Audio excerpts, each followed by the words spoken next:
Everybody, as you jump in, hope everyone's having a great day. Make sure in your title of your name when you log in here, make sure you get your first last name, what school, organization, institution you're from, what district you're in, and also if you're a member or certified, make sure all that information is in there because that helps us on the back end track attendance. And as well as at the end of the call, we'll also have the QR code so you can get your CEUs that way. So start that password reset or remembering that password now. So that way by the end of the call, it shouldn't be that much of a transition for you. Looking forward, we'll get started here in a few minutes.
All right, everybody, we're going to go ahead and get started. Thank you for being in attendance today. We had a record number of people getting on this call, and hopefully we'll get a record number showing up. So awesome participation so far. Today we're going to be going through budgets. So excited to have that conversation as we go through here. Just a real quick update from us at Uncommon Sports Group. For those of you who are not familiar with what we do, hopefully you are if you've heard me talk about it week in, week out. But we make a huge impact with our Clean Out for a Cause program, and we continue to be very blessed with everything that you guys provide for us. And just want to share that, because of you guys, we're doing a lot of neat stuff this year with going to Israel. We're taking students to Israel. We're also doing 5 impact weekends where we're flying kids in and doing things for local communities and cities across the country. So if you ever have any donations, new, used, anything sporting good wise, please let us know. It makes a huge impact. Everything from a used pair of shoes to socks to hoodies to whatever you have, we'll find a home for it. So please reach out, let me know. The other thing too, if you guys could all do me a favor, even if maybe it's not a good fit for you, but maybe you know someone else, please share. We are having what's called the CWS conference. It's a Christians Working in Sports conference. It's this summer is the first one. So if you've got a chaplain on campus or you have someone that might find that to be interesting, please share that information. Today is the deadline for the early bird registration, so they can save a lot of money if they sign up today. It's just on our website, uncommonsportsgroup.org, or if you put CWS before that, you can get into it that way as well. So, well, without further ado, let's jump into a couple other things here. Oops. Just remember, again, make sure everyone has their first, last name, school, organization, district, and certified, not certified in your login name that shows up underneath your name here on the screen. That really helps us out. And also a reminder, we will have the QR code at the end of the session. So you guys will be able to go ahead and log into that. Log into the AMA website, use that to scan the QR code and get credit that way. So hopefully those of you that are using that, enjoy that. Makes things simpler on our end too, which is great. So upcoming sessions. So there's been a few adjustments in the upcoming sessions. Our next session will be on April 5th, which will be great, going through kind of next steps, all that type of thing. I'm really excited for the May session with hiring the student managers. The timing is perfect on that. And then, man, we're getting ready for convention. So excited to have that, and then we'll get to see each other here soon. So, and then we are also meeting as a group here to go over kind of everything for next year. So if you have suggestions for sessions like this, or you'd want to be on a panel, things like that, please let us know. Probably best to reach out to myself or Katie Wimp or Jalen Stone and just say, hey, I'm interested in this, or we'd love to see this as a topic, those types of things. So please feel free to share. We'd love to get your input. Again, as Melly has shared over and over again on this session, this is a group for all the members to participate in. So please share. That'd be awesome. And for today, discussing budgets, we've got a great panel put together today. Ashley Nowak from University of New Mexico. I got that right, Ashley, so that was good this time. Shannon is joining us from her newly appointed Colorado State University. Thank you, Shannon. Quinn is here from Trinity. And I think Sean is running late, but Sean Marcus is going to be joining us from the University of Northern Colorado. So great panel for today. I'm excited to have everyone participate and talk about the sensitive subject of budget. So this will be a great one to kind of go through. I'm going to go ahead and dive in and get started, right away. And as we usually do, we'll kind of go through the list, go back and forth through the list, and have everyone answer. If you do have any questions, please submit them through the chat. That helps me kind of organize so we don't have any duplicate questions. But if you just send them to me through the chat tool, that'll be helpful, and I'll get to them at the end. So you guys are awesome there. Kind of the first question, Ashley, we'll open up with you and then work you from Shannon to Quinn. Give us a breakdown of your budgets and kind of what you oversee as far as those budgets concerned, and what do you, or kind of how do you balance that with the coaches, what the coaches handle versus what you handle. So go ahead, Ashley.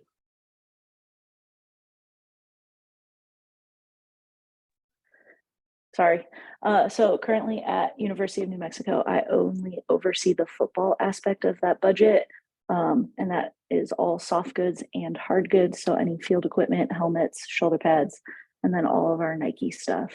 I do have experience handling 15 equipment budgets at one time, as well as like my specific equipment room budget.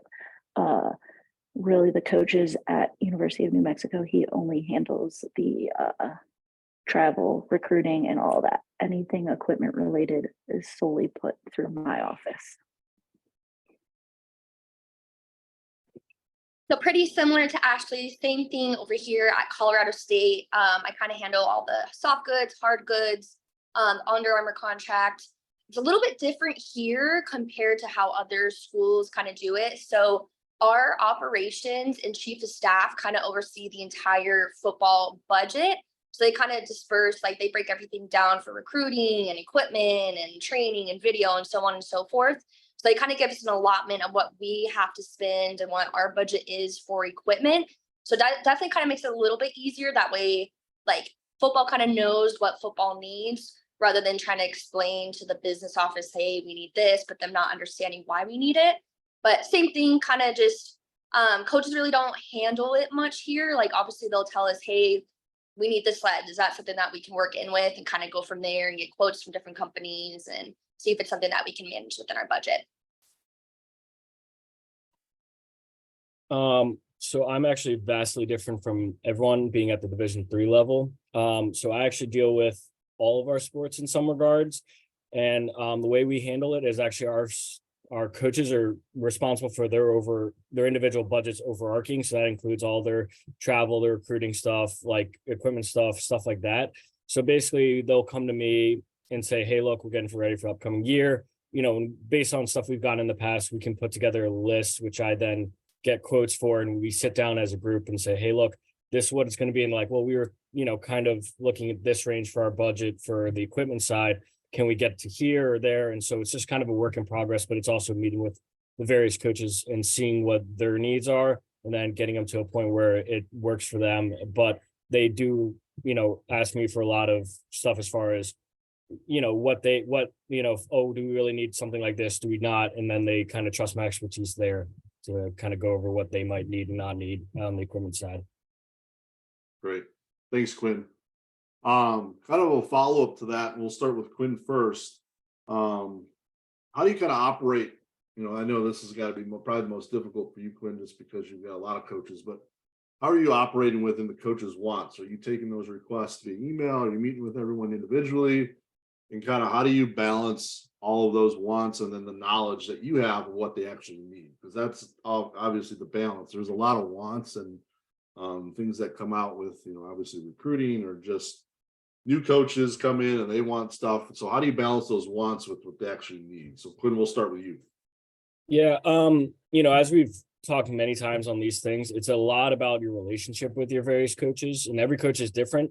Some coaches like that in-person meeting where we sit down for 2 hours and hash everything out. Others want to send an email, get things planned, and then meet. It kind of goes back and forth depending on the coach. It's knowing your relationships and kind of touching on all that. And again, that relationship, I've built that trust, I built that thing. So if they come to me and say, hey, I'm stuck between this one and this one, what's your opinion on this matter? Like, it could be as simple as just like what fabric for shirts, or like, and their plans there, or like come to me like, hey, look, as far as our inventory, what's this look like? Do you think we're good enough to survive, especially year to year, where we've maybe got different rosters and fluctuations in size? Like, do you think we need to order extras? Do you think we need to do fill?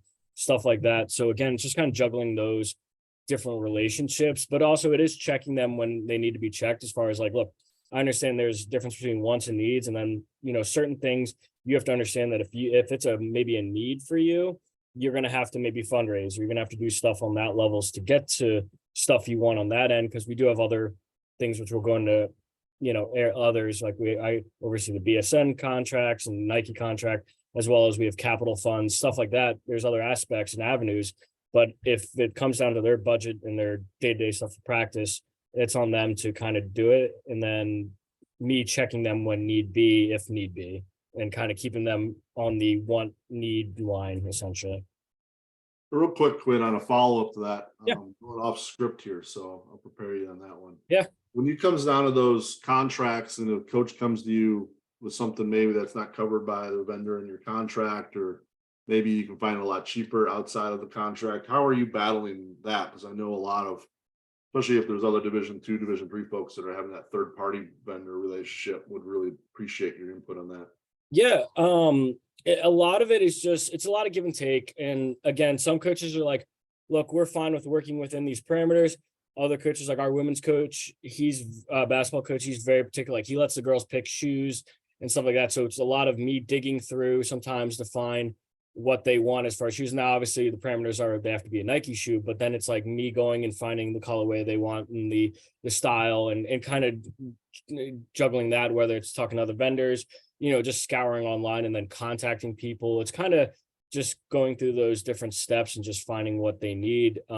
Again, going through a lot of third party, because, if BSN doesn't have something, or we can't, we don't have Nike.net connection stuff that way, it's more so just kind of doing the little things and taking the time to sit down and figure out exactly what they want. But again, if it's something that they're asking for the moon, we reel them back in and be like, I understand you want to do all these things, but we do have capabilities within these options. Let's look at these options first. And then if it's like, and again, it's like knowing what's a reach and what's maybe more reasonable, and getting them to understand the rationale behind the reasoning, and talking to them. I always find talking to them like rational people and adults, and having those conversations is a far better way of doing it, because usually they're pretty receptive, outside of the road coach who just wants it his way, or his or her way, and that's it. So it's kind of, again, juggling those relationships, keeping them in line, and then, if need be, doing those things to make sure that everyone's setting in a good place. Awesome. Thanks, Quinn. Shannon, would you go ahead and take on how you handling those wants and needs and the knowledge there? Yeah, so Quinn said it perfectly. Like having a relationship and that good connection with your coaches and staff, like that's the number one key. Like, yes, like I'm sure we've all worked with a handful of coaches that want, but they don't understand like we also need certain things. Like not can't everything can't just be a want. So kind of like sitting down with them, like, oh, sweet, awesome. I understand you want to do, say, for example, a third helmet with a different color. Awesome, that sounds great. Like, can we afford it? So kind of like talking to them, seeing like, all right, so if we want to do this, we're probably going to have to take out something else, whether it's kind of moving around the POs, seeing if we need to open a PO for, say, for example, Rydell, and then cut another PO down a little bit to afford those helmets. So it's kind of like assessing like, all right, is this something that we really, really want or really, really need? And then say if they want to do like the helmet example, if they want to do like one specialty helmet and only wear it once that season, like to me, you know, that's a lot of money to put down for to only be worn one season, or excuse me, one game that season. So kind of seeing like, okay, maybe if we can wear it multiple times, or, you know, maybe that can be our practice helmet, but then we put on a different decal and that kind of changes the look of the helmet too. So that way you're kind of getting more wear within that product rather than just that one game. And you're like, man, we spent, you know, $80,000 on a helmet to wear once. Like we could use that something for something else too. So definitely the good relationship, and then kind of assessing, going back to like needs versus wants. Awesome. What do we need to kind of take care of the student athletes and the coaches to be able to, for them to perform at their best? Yes, everyone like wants to look good and wants to look cool in the field, but definitely taking care of the needs is a lot more important. Just constant communication, getting quotes from other vendors, kind of seeing what lines up best, whether, you know, you want to go, say if they want to try and cut budget and they want to go to cotton tee for a practice t-shirt and a workout t-shirt, you're going to go through those a lot quicker because they're going to shrink and kind of fade away faster rather than going with a higher end tee. So just kind of weighing down options and kind of laying it down and just knowing the knowledge of everything too. It's really important. Thanks, Shannon. Ashley, would you go ahead and answer for us? Sure. So the other big thing is like taking in an evaluation and making sure you have those inventory lists of everything that you have. You know, when I got to University of New Mexico, some of our field equipment hadn't necessarily been taken care of, and making a list and going through that with the coaches of like, is this something that you use on the daily? Is this something that needs to be replaced ASAP? Or is it something that we can wait a year or 2 years? And kind of making that wish list per se of what do we have to replace right now? What can I fix to maybe last until we can afford to purchase it, a brand new one? And then just, you know, if it's I've had a coach that, you know, in the middle of the season, a couple years ago came to me, was like, we have to have this new training equipment right now. Getting a quote and being like, okay, coach, this is how much it's going to cost. Where do you anticipate this being paid for? Because our budget is pretty maxed out. We need it to cover X, Y, and Z. And, you know, he goes out and he asks a donor to cover the cost of it. So the other thing that I always do is, you know, when I get a new coaching staff, I have them fill out a sheet of all the position equipment that they'll need, because it might be different from the last position equipment, the last position coach. And so, you know, keeping a list of everything and just essentially knowing what you have and what hasn't been touched. To follow up on something Quinn said earlier of, you know, coaches going rogue on maybe trying to outskirt contracts is, you know, at the end of the day, the business office wants you to save money. So if you know, even with the contract, that an outside vendor is going to be less expensive, just showing them those quotes and being like, yes, we can do this because they are not giving us the lowest price. So Awesome. Thanks, Ashley. Kind of a follow-up a little bit off of that, and kind of our next question. Discuss how you go to administration for those extra funds, or maybe you're working with donors or whatever your fundraising efforts are. Everyone's going to be a little different in that regards, but how are you getting those funds for those extra needs or something new that came up? You know, a lot of us are still bouncing back even from COVID, or wish we were back to that area. Talk about how those go on and how you're addressing those with both the coaches and then obviously administration. We'll start with you, Ashley. sure. So certainly something that I'm experiencing right now, trying to upgrade our coach comm system. And a lot of times people don't understand the importance of that. And my best way of being able to describe that now is our press box unit is an iPhone 5 and iPhone 14 is out. So essentially taking the quote, I'm a bit like, I don't like asking for money unless I see a solution for it, or knowing potential ways of where we could get the money. I've kind of had to relearn how the state of New Mexico does funding, compared to when I was in the state of Illinois. So some big capital projects, or one of the things the state of New Mexico does is capital funding for big projects. So in December and January, that's when our business office came to me, was like, okay, we know you want to do this. Can you get us quotes and an explanation? And when we go to the state legislature, we'll put this into our plan of the money that we're asking for. So really understanding how funding works for your university, your foundation accounts, and then having a plan to maybe help pay for itself. So a lot of with CoachCom, for example, a lot of universities are taking advantage of being able to sell that sponsorship, or through either, sports properties or whatever your company might be. So that ultimately helps pay for itself. So kind of always having a solution of where that money might come from, or how you can recoup those finances. That's awesome. Thanks, Ashley. Shannon, would you add to that?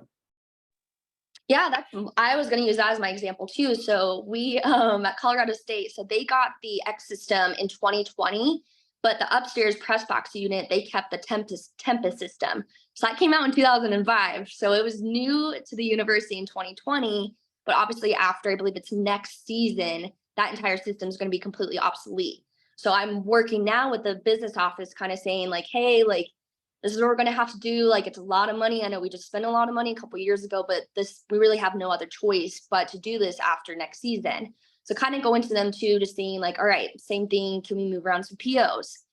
Sometimes some companies will let you to kind of make it like split up payments. So always reaching out to your vendors too and saying like, hey, we need this. Like, is there a way we can split up the payment into two, whether, the first payment's going down on this fiscal year and the next payment's going down on the next fiscal year. It's super rare, but it's always a good thing to kind of like ask too. And that kind of helps you sell the business office, showing you that like you're going out and trying to find out different avenues and different ways to possibly pay for it.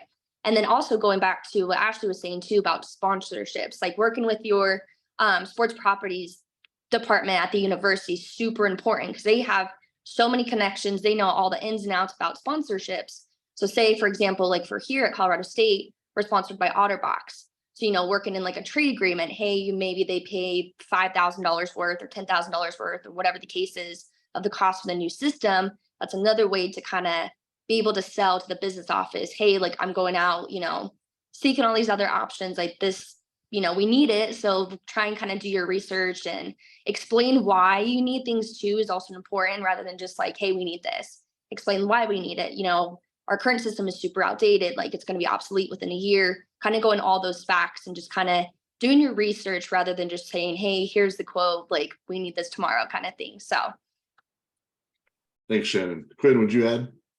Yeah, I think, they both hit the nail right on the head, especially what Shannon was saying. I think the best way I've always done it is when I obviously call a meeting with first my AD, and we have a VP that oversees us that I have good working relationships with both of them. And that the biggest thing I always do is I make sure I'm prepared when I'm going to those meetings. I have the numbers, I have the information, this is like solutions, like Ashley said, is like, maybe we're saying, hey, look, we know we have this much funds. We know that because of when these need to be paid off based on the relationship with the vendors, we can maybe push this one to the next fiscal year, depending on, how close we are to the fiscal year. For instance, ours turns over June 1. So like stuff that I'm ordering now that I know might not get here till May or even, later, I say I can kind of finagle those numbers if need be, and kind of, switch some things around where something we were planning for next fiscal year we can flip.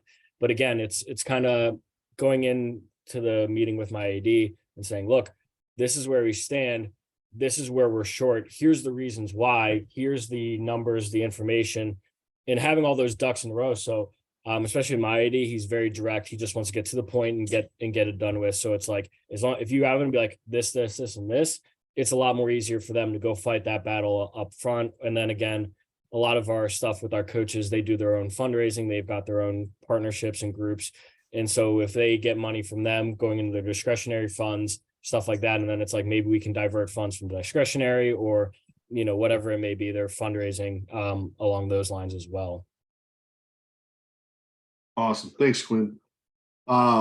Next big question coming back to Quinn, and this is going to be obviously much different for you than Shannon and Ashley. Clothing and gear budgets, uniforms, that kind of thing. Allotments that you guys might have with different teams. Not everyone's obviously getting the same allotment there. How do you break down those budgets? How do you kind of prepare not only just for the upcoming year, but also obviously future years? I know, you know, the common term you thrown around is, you know, uniform rotations, things like that. How are you guys planning those out? You know, spreadsheets, or how are you guys tracking those?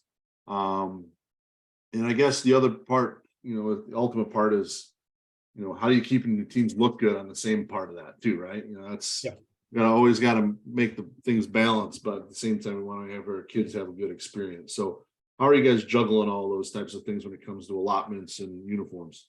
Yeah, no, like you said, it's gonna be much different at my level. So right now we have a, you know, an agreement with BSN and through them Nike. And so we do get an allotment from both of them. Luckily BSN opens up, we can do stuff with facilities or stuff like that. But then there's strictly the Nike money or Nike allotment that we kind of use the resources. It's been entrusted to me to kind of because we get one lump sum for the entire department as a whole. And my athletic directors trusted me over the years to see where we fit needs. And it's just about fitting needs, you know, whereas like, for instance, our swim team had these old parkas and warm-ups that they had probably had for good, like 12 years. And I was like, look, we are at a point where this needs upgraded and you guys are still huge part of this department. You guys need a feet. Whereas like somebody with maybe more money, an allotment, football, for instance, who gets a lot of donors, he's always like, I can pay for travel stuff or whatever out of my budget. You know, it's working with those parameters. But then as far as uniforms, like you said, you know, we mostly do our uniforms out of our capital fund. So every year we submit, much like Ashley would with the, you know, they submit to the state, we submit to our, you know, our VPs and our president, and they approve budgets. And so we've had, you know, a certain allotment of that for the years. And again, years ago, I created like a 10-year breakdown. I had every sport that gets regular equipment, and I had a rotation, like they get like this team gets this year, and just balancing it all out and kind of going through a spreadsheet and creating that flow that, you know, we kind of try to cycle things out every 2 to 3 years. Obviously, it depends on the sport, depends on the playing surface, because stuff on grass and dirt gets really dingy real quick. Whereas maybe like an indoor sport like basketball, less, or volleyball gets less dingy real quick. You have to more worry about holes or blood and those various things. So again, it's just kind of keeping everything balanced and making sure that in our mind, it's all fair. We're trying to treat everyone one-to-one. We understand that like football is a very big sport and obviously a lot inclusive, but we don't want to treat them any differently than our tennis or other people at our level. And it ends up working out. And again, you go to coaches and you rationalize them like, this is why we're doing the things that we're doing. And a little bit of transparency goes a long way, because then they're kind of more understanding about why we're doing the things we're doing. Yeah, that's awesome, Quinn. Thanks. Shannon, would you share a little bit? Absolutely. So just kind of going for like, everything is like, how you have to kind of like plan everything out too is super important. So like with me at like Nevada, when I was there, so I was there the last 10 years. So I kind of got thrown into the situation in 2020 with COVID because our old head football guy left. So I just kind of like just got put there, and I was like, I need to figure this out. Like I got to try and figure this out and get everything all situated and stuff. So like kind of going through and like how Quinn was saying about how like the big old Excel sheet, this is how much we spent previously, this is how much we projected to spend. And then especially with like uniforms too, with, you know, most companies, you want to have like a cycle. So for football, for example, it's usually about a 3 or 4 year cycle per company. And so kind of like, instead of buying all, say you have 3 uniforms, instead of buying all 3 uniforms at one time, it's good to have like a rotation. So say year 1, you're going to buy your new whites. Year 2, you're going to buy your new navies. Year 3, you're going to buy your new golds, or whatever the case may be. So you're having that constant rotation. rather than buying that big lump sum of money right then and there every 4 years, whatever the case may be. So definitely just kind of like planning everything out too. And then just kind of going through like what you can do, because I know there's some branding companies too that kind of will give you like deals per se. So when we were at Nike, it was like, gosh, when I was a student, so it's been a long time. So it's, I don't know if it's changed or not, but they used that like a BOGO deal. Like I think it was, you buy one cleat, you get one half off or whatever the case is. So kind of using those like deals and discounts to kind of project and plan for the future too. Awesome. Thanks, Shannon. Ashley, would you chime in on a little bit? Yeah, so I have 3 kind of unique experiences with this. So my first school I worked at, they actually, right as I got there, they transitioned to an all school deal. So they did their allotment kind of in the teams that were not already Under Armour got less of the pot compared to the teams that were transitioning got a higher dollar amount to kind of offset their budgets to help make sure everything was transitioned over to Under Armour. And then that was kind of a 2 to 3 year plan where as they got further away from the transition, that number kind of evened out to sit evenly amongst all the sports. At my other school, Southern Illinois, we did it where it was essentially you got a percentage of the allotment based off your roster size. So it averaged out to about 250 a kid. And what I did when I was there is I had a spreadsheet that was kind of split based off of allotment and budget purchases.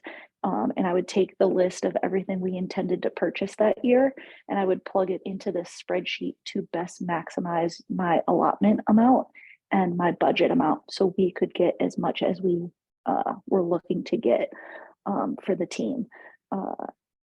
At UNM, we're direct with Nike, so we have each team has their dollar amount, we spend it, and then anything over gets billed to us. Another unique situation I had when I was at Southern Illinois is we introduced a soccer program. And so I had a very lengthy meeting with the coach and administration of this is everything we need to get this soccer team up off the ground for year 1. This is what we would need in year 2. And it just talked about that uniform cycle of what we would need when and how it was going to impact the budget. And when we first took that list, it was kind of a like, if money was no object, this is what we would buy. And then from there, we kind of had to scale back, and then we started formulating a plan. Thankfully, we had a little bit of allotment left from the year before that was untouched that we used to help buy some of those apparel goods for the team, such as socks, bras, spandex, training shorts, t-shirts, stuff that would go a long way and wasn't going to necessarily be out of season because it was Under Armour's standard locker tee at the time. So that helped offset their budget. But big spreadsheet person, I like to put everything in a spreadsheet and keep track of the dollar amount and know kind of what that final dollar amount is going to be. Awesome. Thanks, Ashley. Just an unscripted follow-up question for everybody, and whether you guys like it or not, you're really an extension of the business office. I know some of you probably smirk and shake your head. Some of those are proud of that. And would like to just ask the 3 of you, I will start with Ashley. What is that relationship like with business office? And how are you meeting with them on a regular basis? Or is it just seasonally when we talk about budget season? And then kind of how do you play the circle of life with business office, yourself, and then coaches, and coaches going direct to, or they have to go through you, those types of things. So Ashley, would you go ahead and take that one? Yeah, everywhere I've been in some fashion, we ultimately report to the business office. So it's a great relationship to maintain and have keep them happy. Everyone says to keep the equipment managers happy because we control the gear, and if kids want gear, they need to be nice to us. But business office is key to keep happy because they control the money. And as we all know, money makes the world go round. So I've always had a great relationship with my business office. I also make a point of not going in there when I just need something. I make a point of going in there and talking to them about non-work related things because they're people too. And they don't always necessarily want to know that we're spending money. So those are just some little tricks I've learned. Awesome. Shannon, would you chime in? Yes, I definitely second that. Like they're gonna be pretty much like the yes man. Like if you need something in the crunch, like they're gonna be the ones to tell you, like, yes, you can do this. So the same thing, having that super good working relationship and then building that relationship too outside of work, like Ashley was saying, like, talking to them about whatever a sports game that was on or whatever the case may be, or if you're close, like let's go get dinner, whatever the case is. So having that good relationship. And then for here at Colorado State, which is a lot different than how it was at Nevada, and I love it how they do it here, is all of us, the business office, and then Katie, and then Nick and I for football meet once a week every Tuesday and just kind of go through, what we plan on spending, what's going down in the equipment room, just kind of keep everyone on board rather than just meeting when we absolutely need to meet. So I think the communication is definitely a lot better. That definitely makes it seem to run a lot smoother too. And then for us in football, we're going to meet with our ops guys about like once a month, just kind of going over, hey, we need this, like blah, blah, blah. What can we do to do this? What can we move around? So just having that good working relationship and just over communicating. That's always been like my biggest thing is over communicate. If you sent an email off to the business office and you haven't heard back, like it's okay to follow up just to kind of make sure your butt's covered. If the coach is kind of coming down on you and like, hey, I told you about this on Monday, like, it's Wednesday, why haven't we bought it too, kind of thing. So just kind of always following up and just kind of even have the constant communication with the business office from what you're gonna being told, and then just following up with that with the coaches too, just to keep them in the loop too. Awesome. Thanks, Shannon. Quinn. Luckily for us here, we actually have a business manager who over in our department. And so they're actually our direct line to the business office. So I see, emails every now and then and have conversations with people up in our business office as far as the university is concerned, but it's mainly just good communication. Like, they both said, with my business manager in our department. And again, I think the biggest hurdle that I always have to do is kind of explaining things to them on like our terms. It's like, because a lot of questions I get back is like, well, why are we doing this? Why are we doing it this way? Why? And it's, again, like coming from the world of athletics, it's sometimes a little different than, I like to joke that, they live in very black and white and we sometimes live in the gray. And so it's getting them to understand why we're doing certain things the way we're doing them. And it's not to try to skirt around money or do anything. It's just because with the more flexibility we can have with certain things, the better it makes everything kind of streamlined. And again, it's then trying to explain to them in the terms of black and white so they're understanding why we're doing the things. So again, it's kind of keeping those relationships, understanding how they operate. Again, like they said, they're people too, so everyone works differently. So it's being able to effectively communicate back and forth and have an understanding of where we stand with everything. That way, when we leave, or if we do have to meet or whatever, we can leave and everyone's under the same boat and understanding that both sides, know where they're coming from and why we're doing the things we're doing. Awesome. Thanks, Quinn. I'm gonna this next question kind of ties into a little bit of that apparel stuff. And I know for some of you, this is a lot different just because of direct relationships, but let's talk about embellishments for a little bit. I think it's one of the harder things to budget for because vendors are constantly changing prices. We love to use local when we can because they can help us out in a tight pinch. All those types of things. So, Quinn, we'll start with you. How are you budgeting for embellishments? How are those relationships with like a local vendor versus using a BSN? Those types of things. So let's talk about embellishments a little bit. Yeah. So I'll start with kind of our local. We through everyone that we go through has to be technically, we can do outside embellishment, but all the vendors that we have set up for local are through or have been vetted by BSN. And so if I need to, I can get an LWO or something written up through BSN and just have it charged that way. But I have taken over things one or two times. We have a local embroiderer who does great work. And so it's, again, building that relationship, having that great thing, because she's helped us out in a pinch when I've got, we got in the fall, we got a new president and the VPs decide to drop on us, oh, athletics has polos and stuff like that. And they're like, oh, and then so they come to me and like, so our moving days in like a week and a half, they need polos. Can you get us stuff? Because the bookstore doesn't have anything or whatever. And I'm like, I don't even have polos in hand. So I have to then order polos, get them here, take them over the embroidery, get them embellished, come back and have them. And so in the week and a half, be able to do that. But again, having that relationship where I'm like, look, I'm dropping these off today. Can you have them tomorrow? And having that relationship because they are willing to drop those things. And then again, as far as, BSN, luckily they're based out of Dallas, Texas. So they've got two main embellishment shops, one in Indy, one in Dallas. And so for us, it's like, if we need stuff in a pinch, sometimes they can help us out with, if it's on the shelf in Dallas, because then they can pull, and it gets here a little sooner just because of location.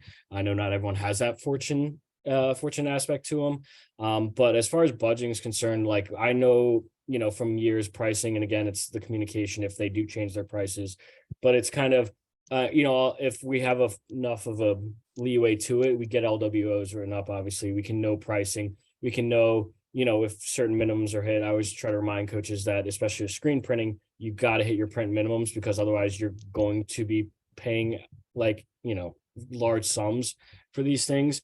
But again, it's usually pretty good. It's just trying to warn them about one-offs or these little things that they just want to have done. It's just kind of, again, having experience, knowing, kind of seeing prices, talking over with the vendor as far as what do you think this is going to be, and then going back and kind of saying this is what the pricing is going to be at, and then having that in the back of your mind in case coaches are like, what do you think this would cost? And off the top of your head, you can be like, I think it'll be this, because knowing, one color print, two color print costs this much roughly, plus the shirt and our discount, whatever it may be, and kind of giving them a general ballpark, and then be like, look, I'll get you a quote if you really want to see some hard numbers, and then we can go from there. So. Yeah, I think the transparency with the coaches, because all coaches have great visions of cool tournament shirt or this, that, or the other thing. And then you realize, 6 colors cost a lot of money on a screen print and it can be quite bulky. It doesn't as comfortable as you think. So having the realistic conversation is huge. So that's awesome. Shannon, would you add a little bit to your embellishment work? Yeah, so it's the same thing. So with just obviously having a good relationship with your local vendors for if there's, something gets delayed in shipment and you have a game in a week, it's like, oh shoot, like I need to get these polos embroidered still. So having that good relationship. And then here at Colorado State, we have to submit price sheets in order to open POs. So what we'll do is kind of like get their 2023 projected price sheets. That way we can give it to the business office. They can kind of see how much it is going to be for, a 2-color shirt to get screen printed or whatever the case may be. So what we'll do is we'll meet with our local vendors and kind of go over with them what we plan on sending them throughout the year to get screened or embroidered. So whether it's, your workout t-shirts or your practice t-shirts, and kind of give them a timeline on when we need it back in hand by and when we expect to get it in from Under Armour by kind of thing. So that way they can kind of move around if they need to, if, our shirts get delayed, but we need it within a week or two, they can kind of move around their schedule they have on the line too. But then we also kind of we work with Gear for Sports for a lot of our state pride and ag day stuff.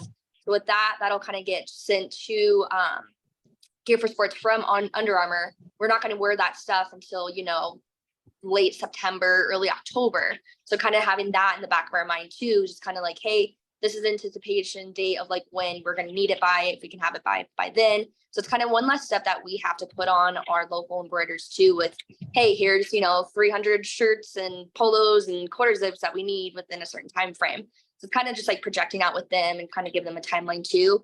And then obviously you're going to have like a couple one-offs and just kind of having like the numbers crunch, like Quinn said too, like, hey, a coach wants to know how much this shirt's going to be with, 4 different colors, kind of explaining it's going to be a lot more expensive compared to your 1 or 2 color shirts.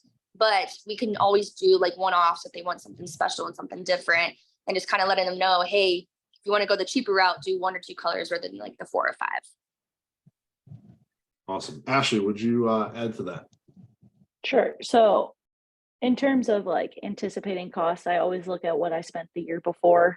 And that's kind of like my line item when I am initially building the budget, but then taking a look at everything that we're going to do for the year and seeing if that's going to need to be adjusted at all up or down based off if it's, for smaller sports, if they're introducing a new travel suit this year. Okay, so that might raise it a little bit. the other big thing that we're very fortunate is that our two local screen printers are alumni of University of New Mexico, so they are always willing to fit us in.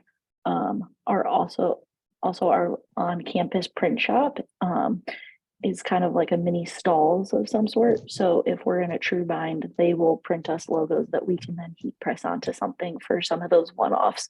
So that's a huge cost saver for us. My biggest thing in planning for the year is I create a big document of, you know, a picture of all my items. I put what logo I'm going to put on it, how many I'm doing, how many I'm going to have, what the purpose is for that piece. And I give that to the screen printer, the embroiderer, just so they know kind of what they're looking at for the year, and they can get it ready. And then as it comes in and it's completed over the summer, I start getting it to them, even if it's not something that I'm going to use for a while, just so, because there's always that time where you get a few pieces in and it's dead. Let's get that done and over with so it's not clogging up the line. Absolutely. Awesome. Thanks, Ashley. Just as a reminder, everybody paying attention here. If you got questions, I'm going to come up the last couple questions here. If you have questions you'd like to ask, submit them to the chat and I'll get them asked, or ask them and we'll get some answers to them. So last question for the group here, and we'll start with you, Ashley. Let's focus on your budgets for your room and your students and things that you need as an equipment staff. How are you running that budget? How are you, maintaining the operational needs of your equipment room compared to, as a sport? It's kind of run a little bit differently. How are you preparing that, and how do you try to grow that, obviously, over time as well as you need help? So mine is pretty unique. There are certain aspects of mine that are just built into that football equipment budget that I oversee. That because I'm the main controller over that, it doesn't. There are certain things that go into that we're justifying as are used for football. So they go into that. But then there are other things such as like our laundry chemicals that come out of a full equipment budget that covers both my room and our other equipment rooms. In terms of my student worker budget, that is actually combined with our filmers and athletic training students.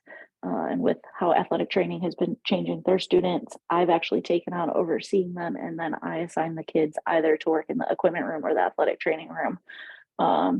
So let me advise you, if your business office comes to you about combining student work budgets, fight it as hard as you can, because that was spent back in October. So that's kind of how we face all of that, getting creative with, these are volunteer hours when it comes for student workers. So. Thanks, Ashley. Shannon, would you add? Yeah, so still kind of obviously getting like the grasp of everything here, but our student manager, I'll kind of go back on that, is a lot different than we did it at Nevada, but it's a lot easier how we do it. So student manager budget comes from the football budget, but obviously like we can't go crazy with it and hire 35 kids. So what we'll do is we pretty much have 11 paid student managers and then one specific just for laundry. So coming from it that way saves hours with like the budget itself with the equipment manager. So pretty much like our laundry person will come in around like 4:30 or 5 every single day and do all the laundry at once. We're not doing laundry throughout the day. So for example, he's here about 3 or so hours every day doing all the days work of laundry.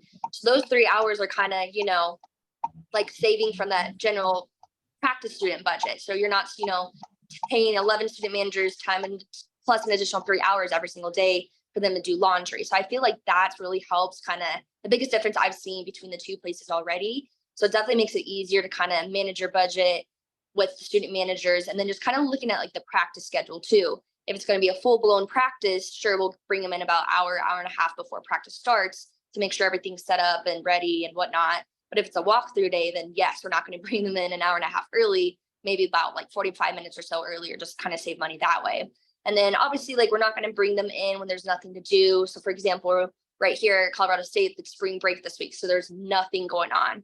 So Nick and I are just kind of, here handling a couple things. If coaches do laundry, obviously we'll do it. So it's kind of saving money there too. And then just letting them know, like, hey, whenever you're in the equipment room, it doesn't automatically mean you're going to get paid if you're killing time between classes. Sure, if you want to do a couple extra hours of work and we have a project, then obviously, sure, clock in, help us with the tasks that we have said and done, and kind of go from there. And then kind of going with what Ashley was saying too, just kind of our budget kind of really follows under football for the most part, minus a couple of things like between us and Olympic, we use 2 different laundry chemicals. So our laundry chemicals, like, it comes out of our football stadium budget.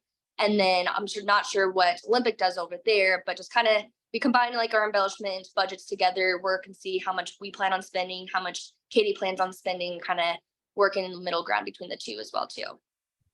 Awesome. Thanks, Shannon. And Quinn, would you, I'm sure yours will be a little bit different. Yeah, kind of similar subtly to them. So first, our student work comes out of, there's an overarching like student work budget as far as across the university, and then they divvy out allotments to the various departments. So our department has an overarching budget, and then through that, our business manager and our ADF sat down years ago and said, okay, the equipment room gets this much, the training room gets this much, each individual sport can have a manager, but this is their allotment, et cetera, kind of stuff like that. So I've been given an amount, and it's like, then I, know from, trial and error, how many students I can have on and the different tasks, and kind of go from there, hiring, and then, divvying out stuff that way. And then similar on the, the supply, the operations side, I again fall under our, what we call athletic administration, which is an overarching budget for the department. And then I have a certain allotment for operational stuff as far as equipment room needs, hampers and racks and whatever I may need, throughout the year, some laundry soap. Right now, currently, a certain allotment from each sport that obviously is in seasons will take money from them as far as budgeting for laundry soap, the chemical, and go from there. We actually went through a whole threefold group, came in and did a whole processing, looking over our budgetary aspects. And, one of the things I addressed was, if we can, increase my, portion of it, then I can take away the laundry soap from charging it to the various teams, stuff like that, kind of having one overarching operational budget for those aspects. And then, because then it would just be basically working off of that operational aspect for the equipment room as a whole, all the things that we need.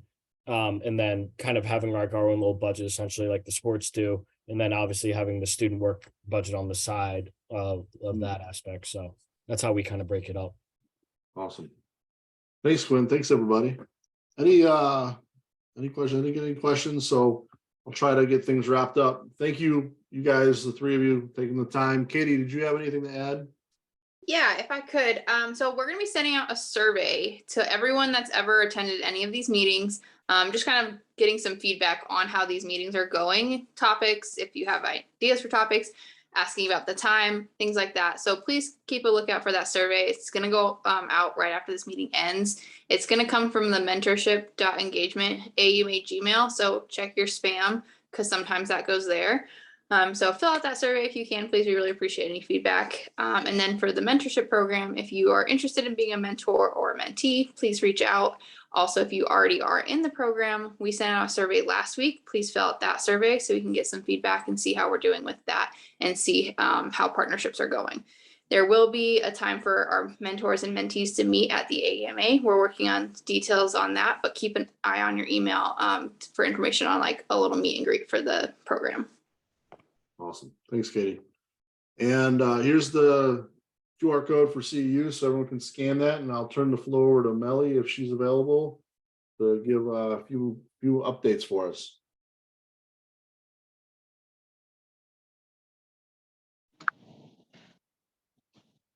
Hi, everybody. I am getting ready to get into the dentist here.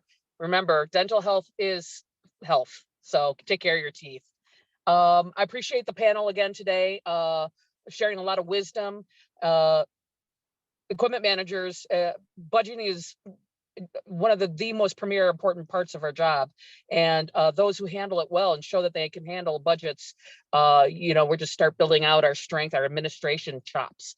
The field of athletic management has really changed over the years, and administration is, I don't care what level you're at, what division, if you know how to handle a budget and manage a budget, you're going to have a lot of respect and carry forward into your equipment rooms.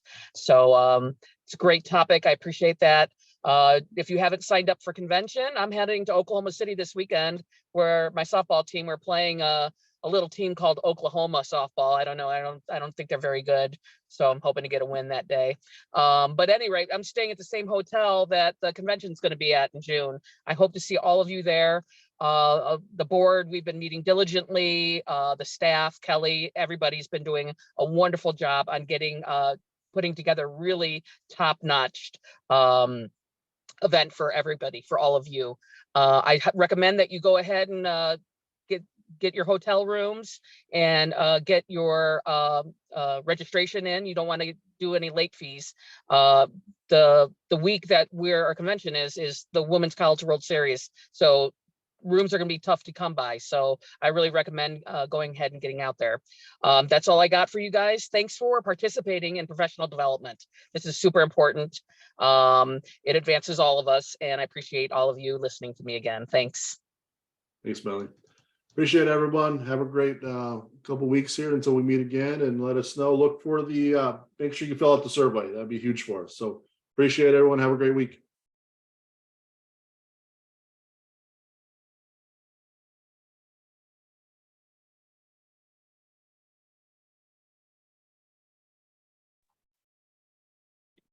Hey, how can I get the QR code on my cell phone?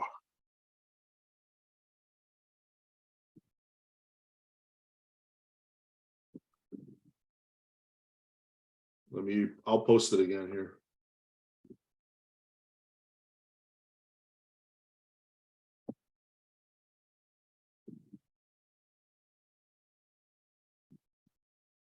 What I would do is just screenshot it. Uh-huh. And then put it up on your computer or something else where you can do Gotcha. that. That's Okay. trick of the Right on. trade.